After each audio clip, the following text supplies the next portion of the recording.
بسم الله الرحمن الرحیم. برادران اسلام، یکی از روش‌های دشمنان اسلام تخریب دانشمندان و نخبگان هست. استعمار و نیروهای استکبار سعی می‌ورزند تا با تخریب نمودن و با افترا و تهمت علیه علما و مبارزان فکری خود مکتب اسلام را ضربه بزنند. این از روش های آنهاست. دشمنی با اسلام راه های گوناگون دارد و آنها اختیار می کنند و این چیزی است که اسلام و این چیزی است که وحی الهی ما را خبر داده است. الله می فرماید لتبلون فی اموالکم و انفسکم ولتسمعن من الذين اوتوا الكتاب من قبلكم ومن الذين اشركوا اذى كثيرا وان تصبروا وتتقوا فان ذلك من عزم الامور. سوره آل عمران سوره 3 آیت 186 که سوره آل عمران در جزء 3 و 4 هست. الله فرمود شما آزموده میشوید و به طور ضروری آزموده میشوید. لتبلون ای لتمتحنن و تختبرن بالمحن. امتحان میشوید با مشکلات، با محنت ها روبرو میشوید. آماده باشید. لتبلون فی اموالکم، در مال هایتان امتحان میشوید. لتبلون فی اموالکم و در نفس هایتان امتحان میشوید. لتبلون فی اموالکم و انفسکم ولتسمعن من الذین اوتوا الکتاب من قبلکم، و میشنوید از کسانی که قبل از شما کتاب داده شدند، یهود و نصارا، از آنها. و من الذین اشرکوا، و از کسانی که شرک ورزیدند از آنها میشنوید. اذن کثیرا، بدگویی بسیار. این در قرآن بیان کرده است. و این تصبروا و تتقوا فان ذلك من عزم الامور. اگر شما صبر پیشه کنید و تقوا پیشه کنید، این از کارهای عمده هست. این از کارهای با همت هست. افراد با همت مقاومت میکنند. صبر به معنای استقامت هست. صبر به معنای استواری هست. لذا نیروهای کفر بنابر این آیت و سایر آیات و بنابر آنچه که میبینیم و مشاهده میکنیم، به خاطر که اسلام را و مکتب اسلام را ضربه بزنند، نخبگان را شکار میکنند. این یکی از روش های آنهاست. تهمت میبندند علما را، دانشمندان را، کسانی که کارهای فکری میکنند آنها را مورد تهمت قرار میدهند، افترا میکنند علیهشان. یک پوینت ضعیف را که ظاهرا ضعیف باشد آن را بزرگ میکنند، شایعه سازی میکنند و آن را پخش مینمایند، چون میدانند که این مردمان فرهنگی، این نخبگان فکری اساس مکتب را تبلیغ میکنند، تنویر مینمایند، مردم را، امت را روشن میسازند. اینها را مورد شکار قرار میدن و هدف آنها طوری که گفتیم مکتب اسلام هست.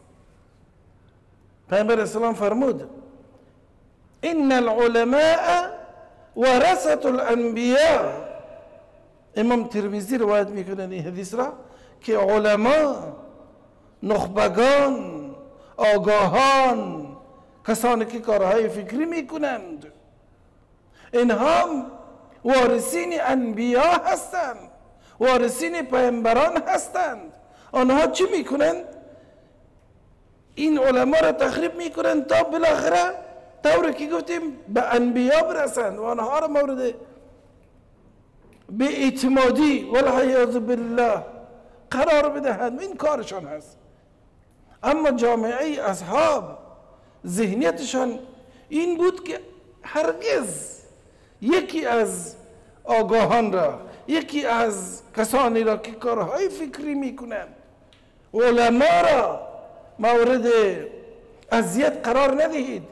عکرمه رضی الله عنه می گفت هرگز یکی از علما را مورد اذیت قرار ندهید، زیرا کسی که علما را مورد اذیت قرار میدهد پیامبر را اذیت کرده است. اینطور ذهنیت در بین اصحاب بود و اینها هستند، همین علما هستند، کسانی که کارهای فکری میکنند، مبارزان فکری، اینها هستند که بیشتر دین را تبلیغ میکنند، بیشتر رعایت میکنند، دساتیر الهی را مد نظر میگیرند. الله فرمود انما یخشى الله من عباده العلماء، انما یخشى الله من عباده العلماء.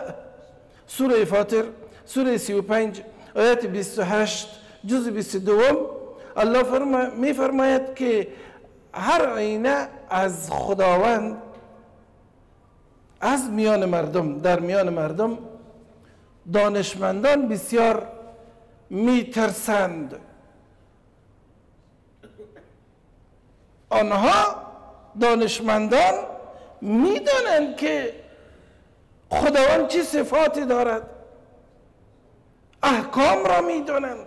حتی اگر اشتباهی شود، فرشته که نیستند، اگر اشتباهی شود توبه میکنند، زود باز میگردند.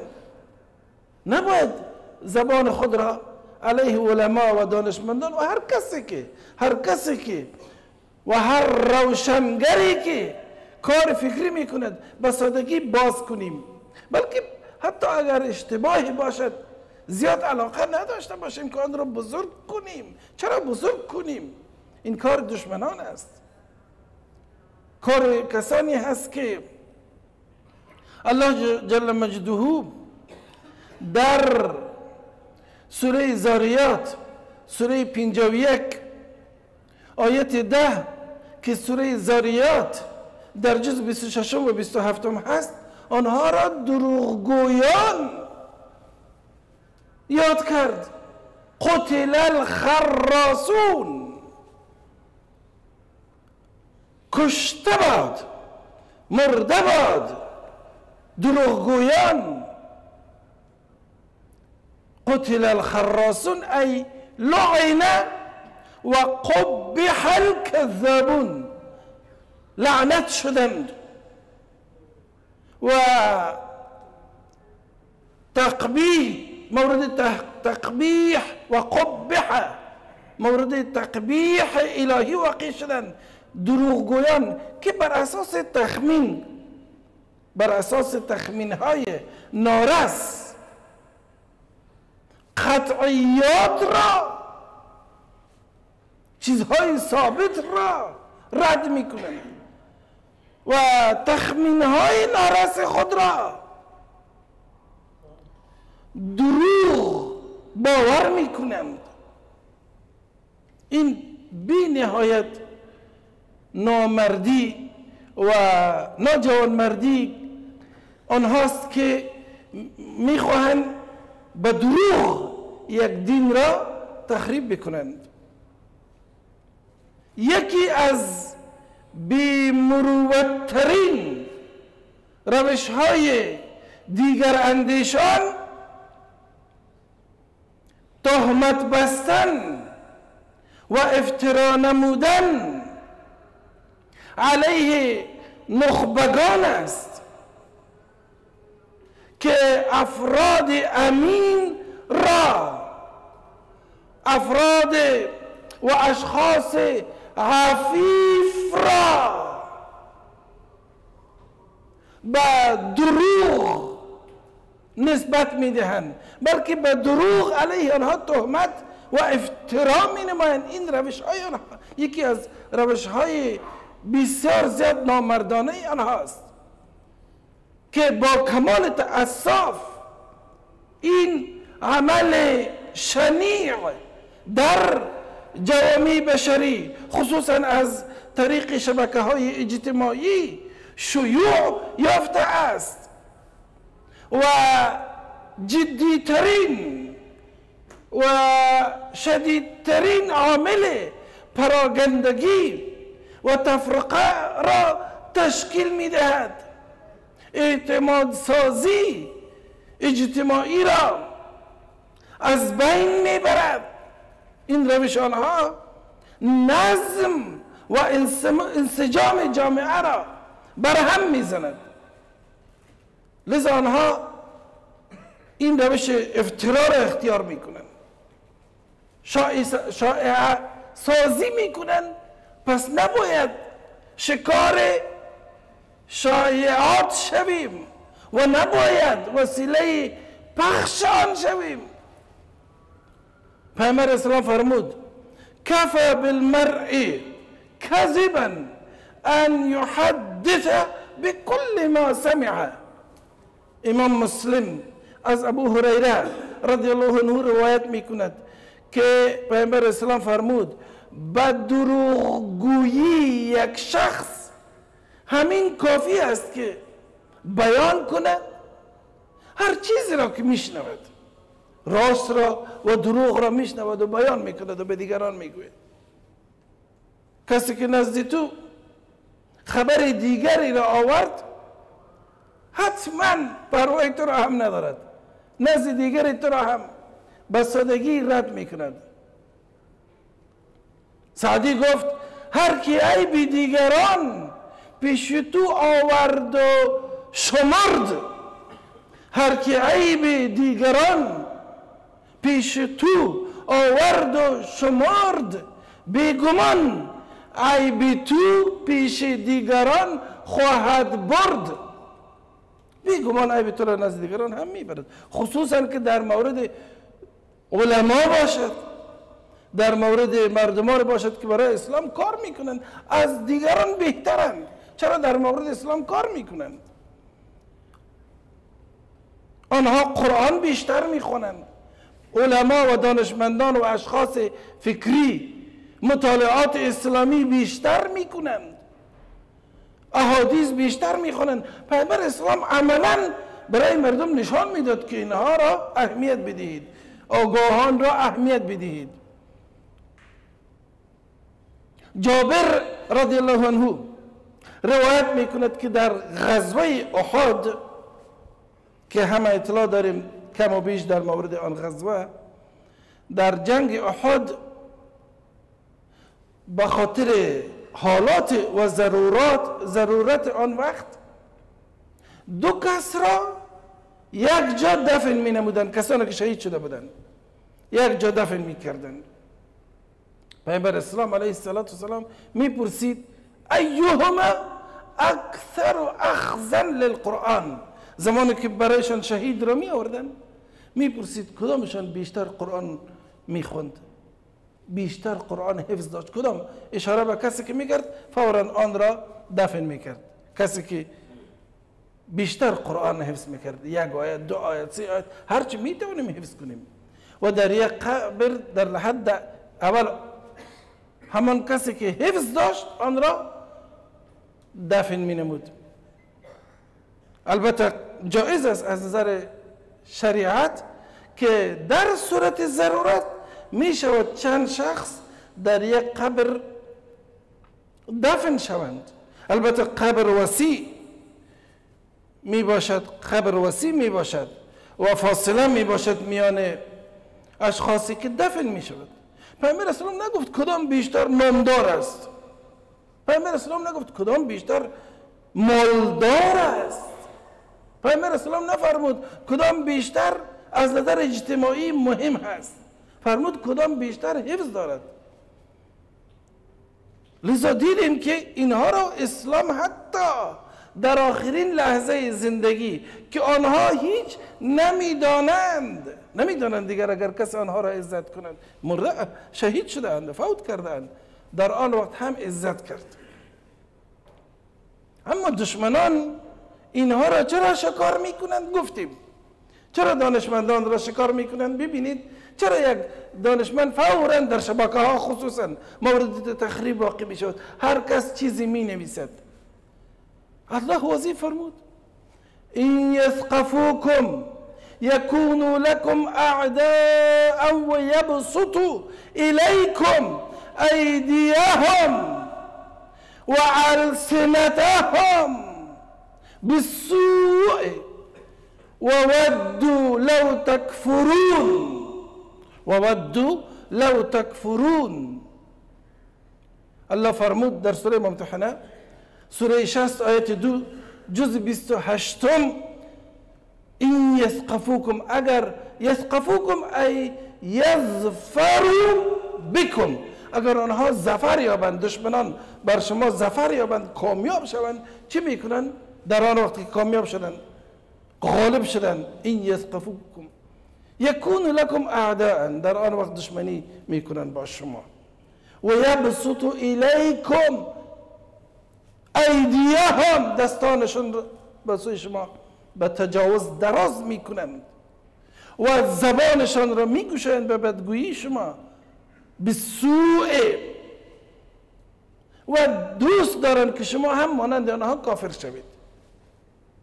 بیان کرد از قرآن دشمن شناسی را، بیان کرد از قرآن دشمن شناسی را، و همین واقعی حال ما هست. کمی که زور میشوند چی میکنن؟ این نیروهای کفری اگر برآمد کمی سریعتر میابند چی میکنن؟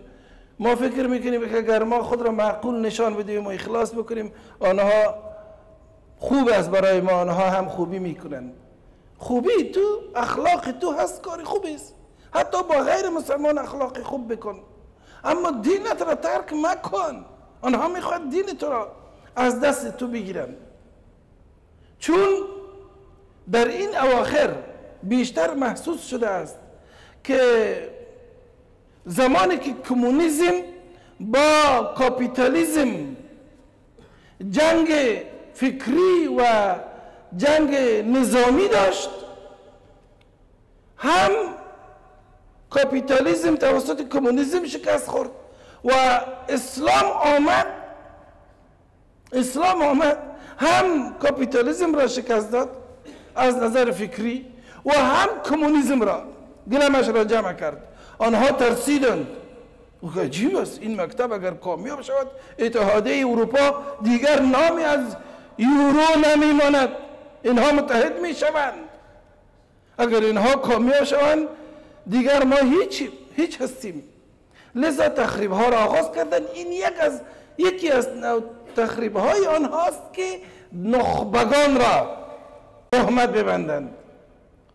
یک شخص 30 سال 40 سال کار میکند برای اسلام، میآیند اعتمادش را سلب میکنند توسط نشرات، توسط جواسیس، شایعه سازی میکنند.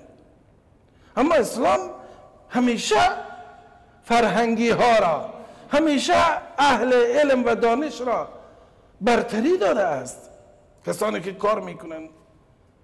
پیامبر اسلام فرمود یا ام القوم اقرأهم لكتاب الله، اقرأهم لكتاب الله، یا ام القوم اقرأهم لكتاب الله فإن كانوا في القراءة سواء فأعلمهم بالسنة، فإن كانوا بالسنة سواء فأقدمهم هجرة فإن كانوا في الهجرة سواء فأقدمهم سنا وفي رواية سلما أي إسلاما. ولا يؤمن الرجل في سلطانه ولا يقعد في بيته على تكريمته إلا بإذنه. امام مسلم این حدیث را روایت میکند که امامت یک گروه را کسی بکند که اقرأهم لکتاب الله، که بیشتر قرائت میتواند، خوانده میتواند کتاب الله را، قرآن را. اگر در این مساوی بودند و برابر بودند امامت دهد کسی که بیشتر در سنت دست دراز دارد.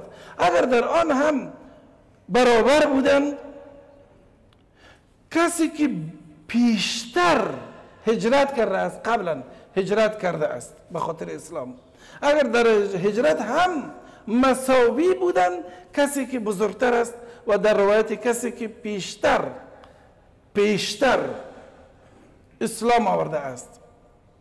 و هیچ کسی امامت نکند در جای و در منطقه‌ای که سلطان آن کسی دیگر است، زیرا امامت حق سلطان است. باید سلطان امامت کند یا کسی را تعیین کند.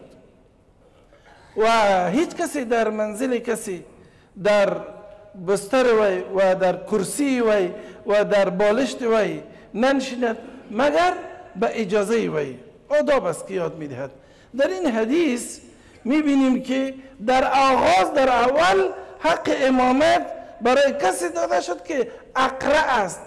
اقرأ حتی بر افقه مقدم شد و اقرأ و افقه مقدم شدن بر همه.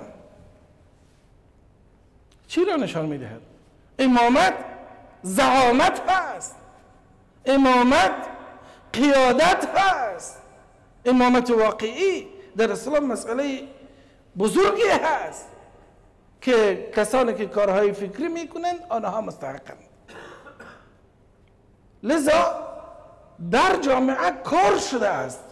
ما در آغاز گفتیم استعمار کار میکند، این شعار نیست. به حد کار میکنند که علما را کاملا منزوی بسازند و مردم پشت چیزی بروند که اصلا در اسلام ارزش ندارد. میگوین این شخص درست است عالم هست، حتی اگر شخص خوبی باشد، اما آن شخص دیگر که نه نظافت دارد، نه سالها خود را نشسته است، در کناره و در مغاره هست، بزرگ است، بیا نزدش برویم که والله یافتیم، یک بزرگ را یافتیم. خبرداری که درست است این عالم است، این شخص عالم است، اما نه آن شخص. اگر عالم چیزی بگوید میگه تو عالم هستی، درست است، جزاک الله خیر، لیکن میدونی که باطن نزد آن هست. میروند دست و پای کسی رو میگیرن که اصلا اسلام رد میکند، اصلا اسلام آنها را رد میکند. ابو حنیفه یک چیز خوبی گفته است که با آن خاتمه میبخشیم به سخن خود. فرموده است ان لم یکن الفقهاء اولیاء الله فلیس لله ولی. امام ابو حنیفه رحمه الله می فرماید اگر فقها، اگر مردمان آگاه، اگر مبارزان آگاه، اگر علما همینها هستند دیگر،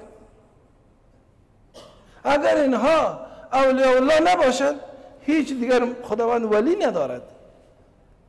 این را امام شافعی می گفت رحمه الله، این را سایر علما می گفتند. تا اینها ولی می گفتند اینها ولی هستند، تا اینها ولی شناخته شوند. آن که می گفتند این شخص پیر ما اگر خس است ما را بس است، هیچ چیزی نمی داند، نه قرآن خونده می تواند، نه حدیث می فهمد، بس یک حالات عجیبی به خود اختیار می کند و می گویند که این چیزی دیگری است. حتی علما را منزوی می سازند.